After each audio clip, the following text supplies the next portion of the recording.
Welcome to another show of the Heartland Cycling Network, and this evening I've got another great guest, which is Mike Peterson. He's owner of Top Gun Bikes, and it's really kind of an interesting store, and I'll let Michael tell you about it. So Michael, tell us about what is Top Gun Bikes? So Top Gun Bikes, we're primarily personal electric transportation, so that includes e-bikes, e-scooters, e-skateboards, any of the strange e-products that are coming out now. Our primary sales have been e-bikes. They're just the most popular, but we're seeing a lot of interest in the skateboards, and they're actually using them as transportation in many cases, and even the scooters and anything electric or electrically assisted that's a small personal machine. E-bikes are becoming much more popular and much more prevalent out there. So tell us a little bit more about e-bikes themselves. I understand there's different classes. Yeah, there are different classes. Different regions have different rules. Even different countries have different rules. The United States has probably the most liberal rules in that you're allowed to have a motor as high as 750 watts. You can, in most places, you can ride what's called a Class 3, which has speeds of as much as 28 miles an hour until the motor stops helping you. Right, so it's pedal assist up to 28 miles an hour. Pedal assist, and most places will even allow the throttle as well. Okay, and that would be, I mean, what are the classes? I mean, there's like, I understand class 1, 2, and 3.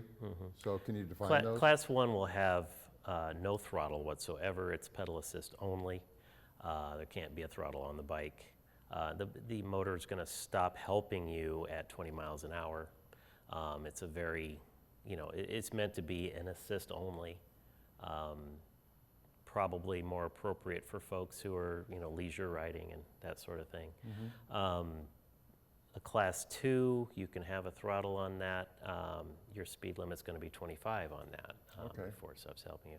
Class 3 is the most open class, going up to 28 miles an hour. Okay. Those are e-bike specific classes. Yeah. I know in Nebraska, any e-bike is still considered a bicycle, so it's still available or allowed on the trail system. But I mean, obviously, they can be used on the road as well. That's right.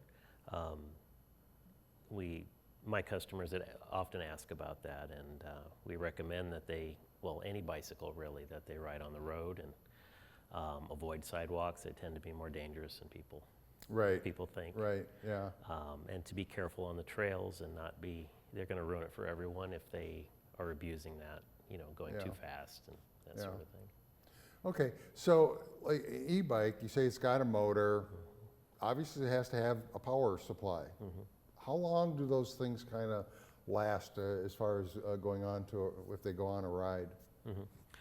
Typical range in your typical factory e-bike, they're going to see, depending on the wind conditions, the hills, how much the individual is pedaling. They're going to see anywhere from 20 miles on most of them up to as much as 50 miles even. That's the general range for your average size battery. Okay. I mean, with a motor and a battery, how much do these bikes weigh? The motor and the battery on your typical e-bike, it tends to add a good 20 pounds to the bike, maybe even 25, really depends. They tend to be built a little heavier than your average bikes, so they're going to have slightly bigger tires, and sometimes they'll even overbuild some of the frame components and things like that, just to. Well, the wider tire also takes and provides, let's say, a little more cushion too, but I think there's some good suspension on some of these bikes. Yes, many of them come with at least a front suspension. Rear suspension is a little more unusual because on an e-bike it's more about comfort than it is, say, on a mountain bike where you need to jump, or a downhill bike where you need to come down pretty hard. That's not generally done on e-bikes, so rear suspensions are more rare. They do exist, but front suspension is pretty common. Okay, okay. For a typical user, in terms of, an e-bike, what are they looking at in terms of their investment? I mean, it can go all over the place, I'm sure. It really is.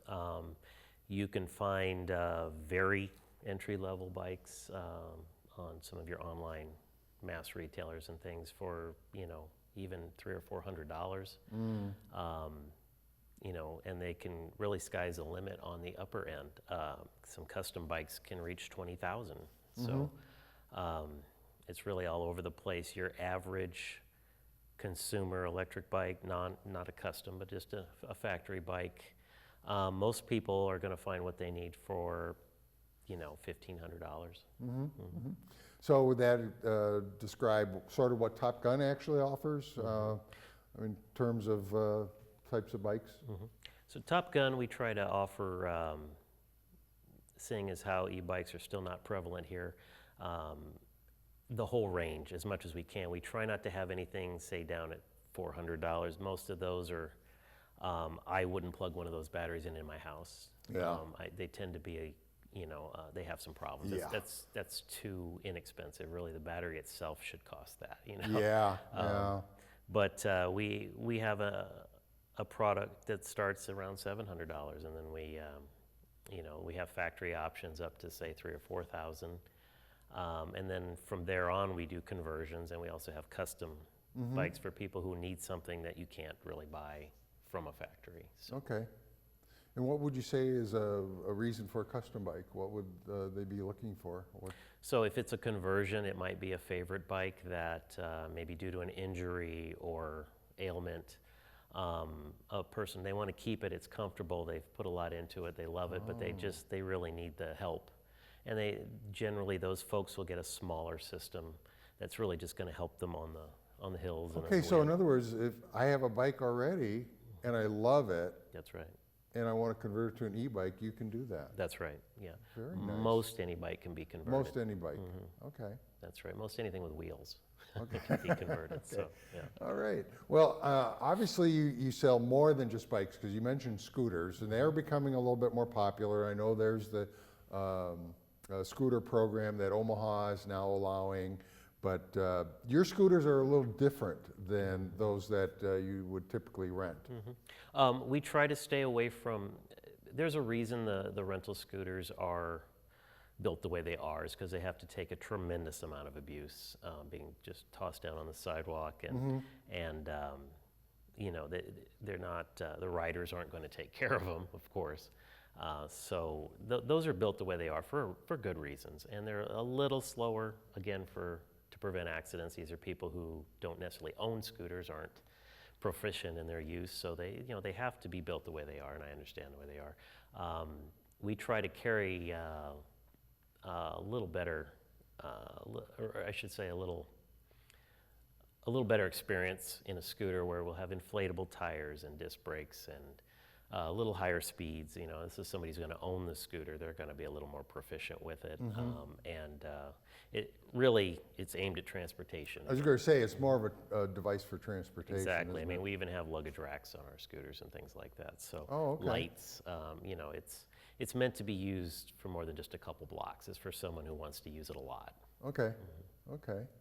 Well, and then you mentioned skateboards. Now, I've seen some electric skateboards that have been out on the trails, which I'm going, first time I saw them, I saw these lights down on the front, and I'm going, what is going on here, I've seen regular skateboarders out there, but this is the first time I've actually seen some people that have been on e-skateboards. And that part of the industry is really exploding. There are lots of companies offering extremely sophisticated machines. Some of them can do very irresponsible speeds that I don't recommend on a skateboard that can't stop. But they're very powerful. They handle great. They're very safe if they're dealt with in a safe manner.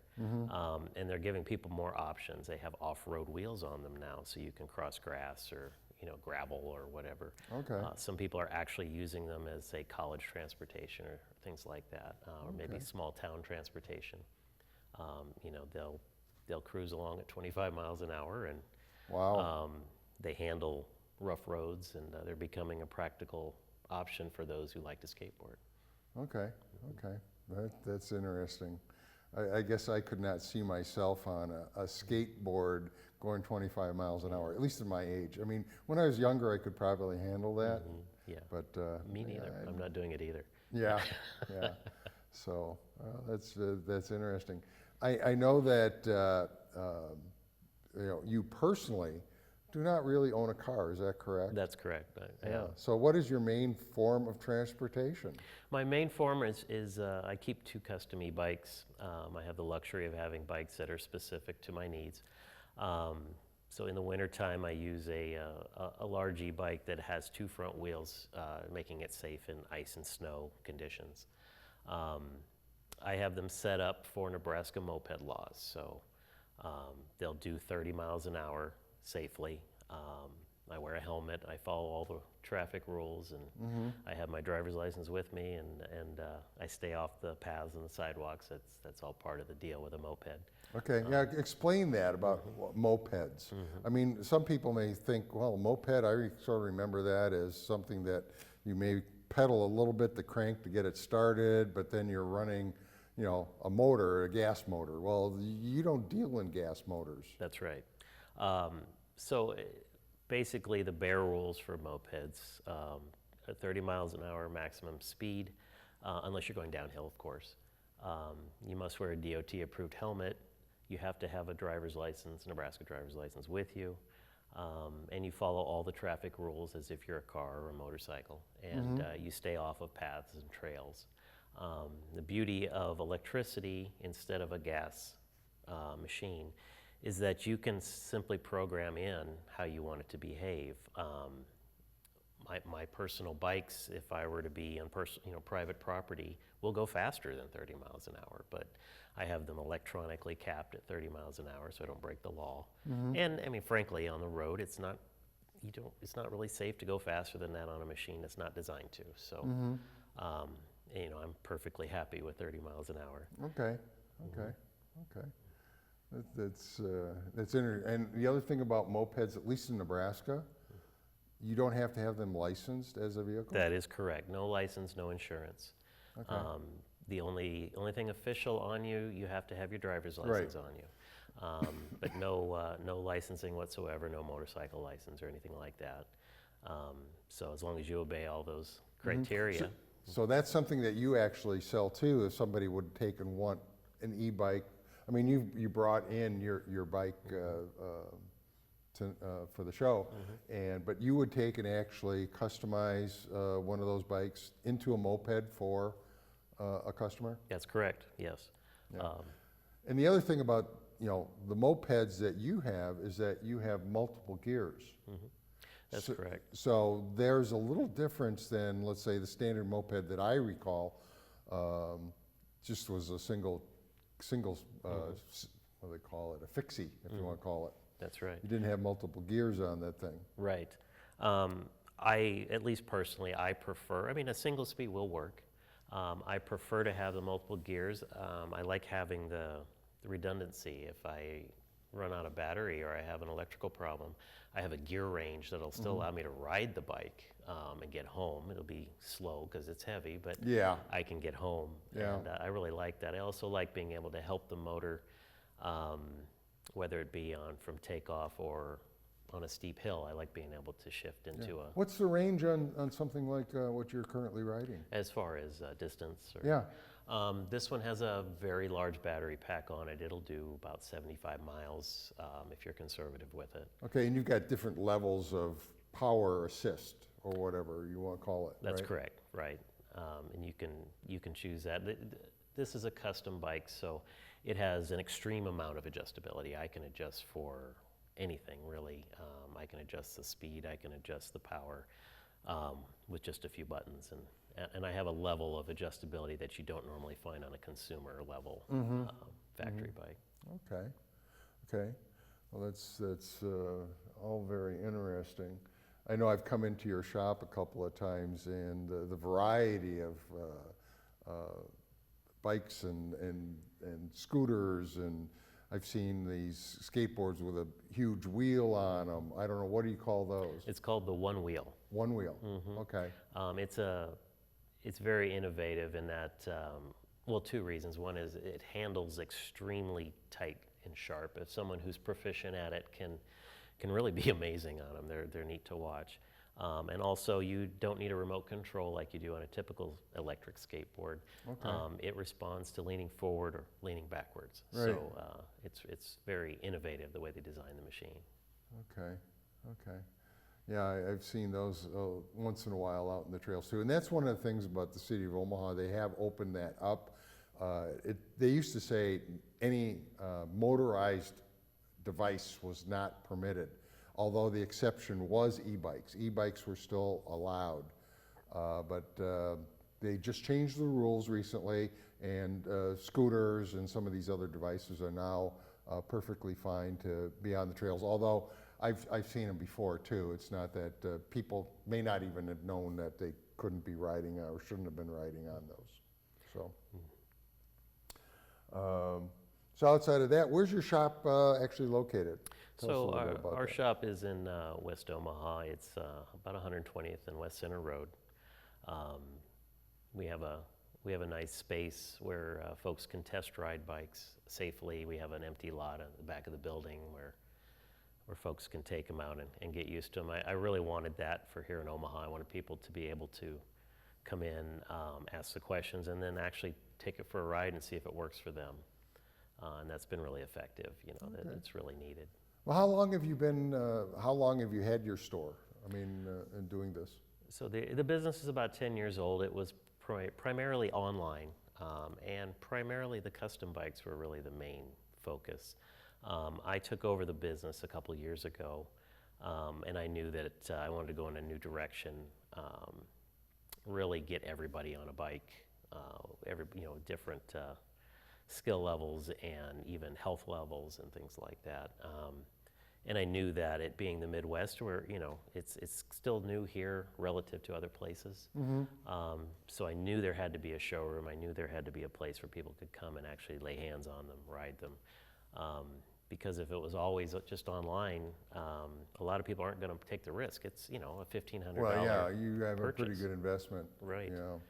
Right, and you have to pay the shipping to send it back, and Yeah. that's not that's a right. mild That's right. thing either. So. Yeah, and I know in the cycling community, there's always the rule, they call it N+1. N is the number of bikes you own, and 1 is the bike that you want to buy. And I know that there's probably an e-bike in my future. I've been trying to convince my wife to get on an e-bike and try it, and so far I haven't been successful in that.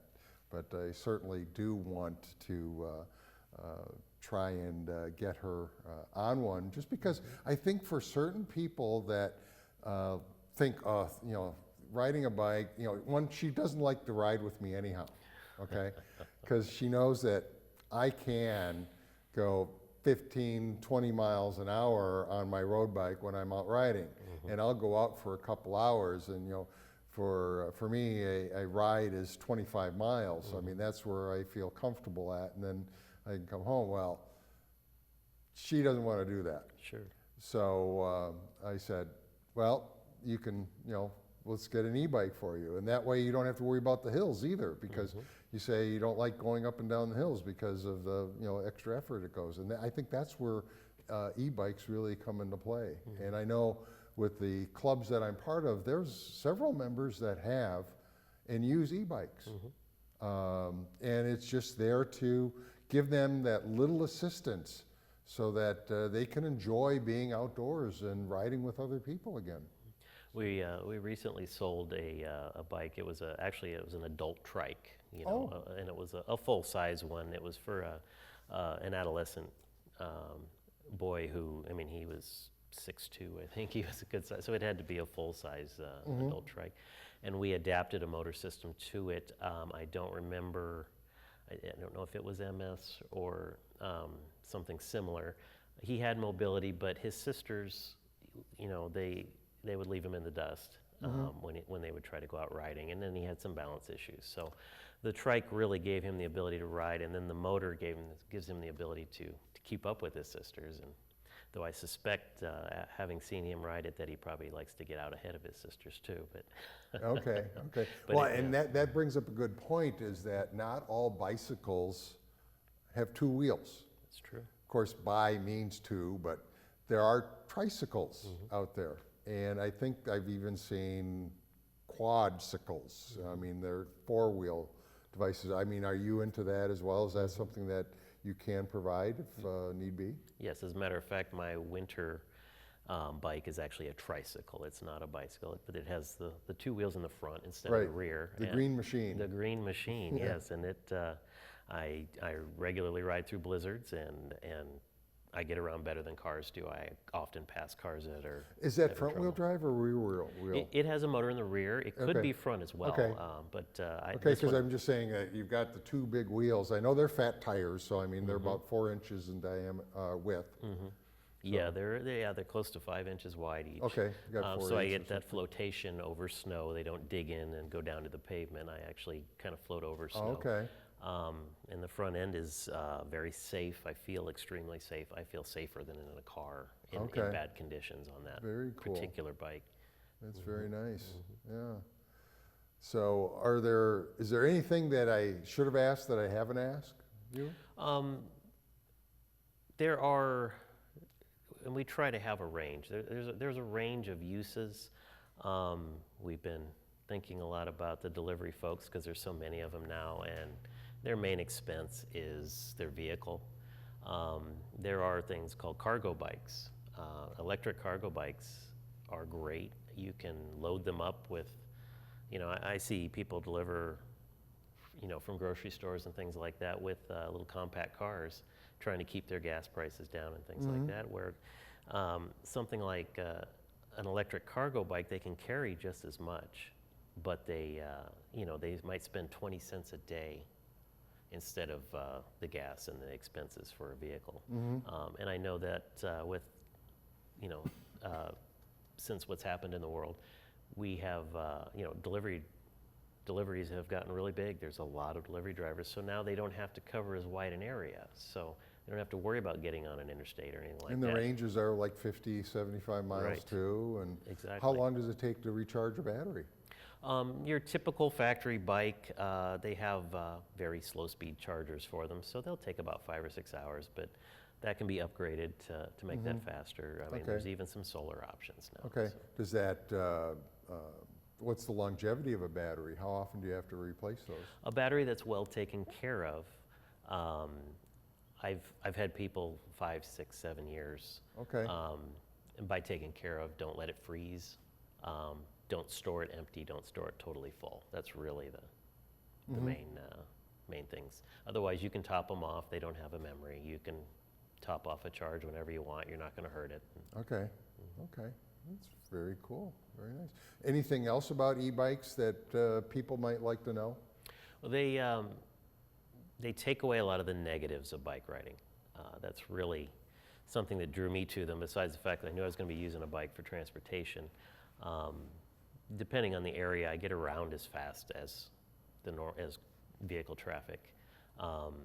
The negatives of hills and grinding up and down hills or riding into a stiff wind are just eliminated. They really take away a lot of the common negatives and make it more accessible really to far more people than before e-bikes came along. Okay, very good.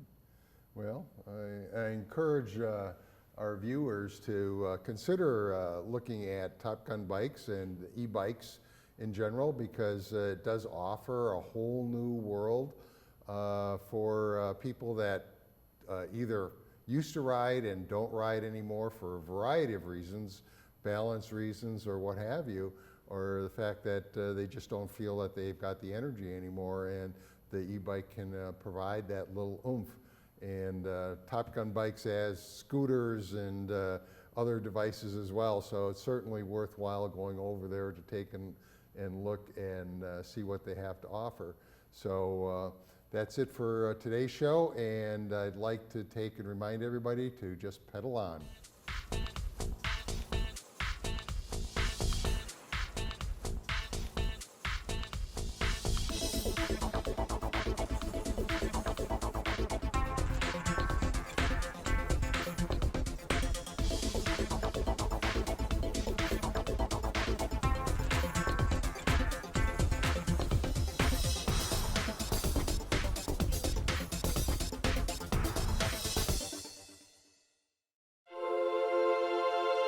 Bye.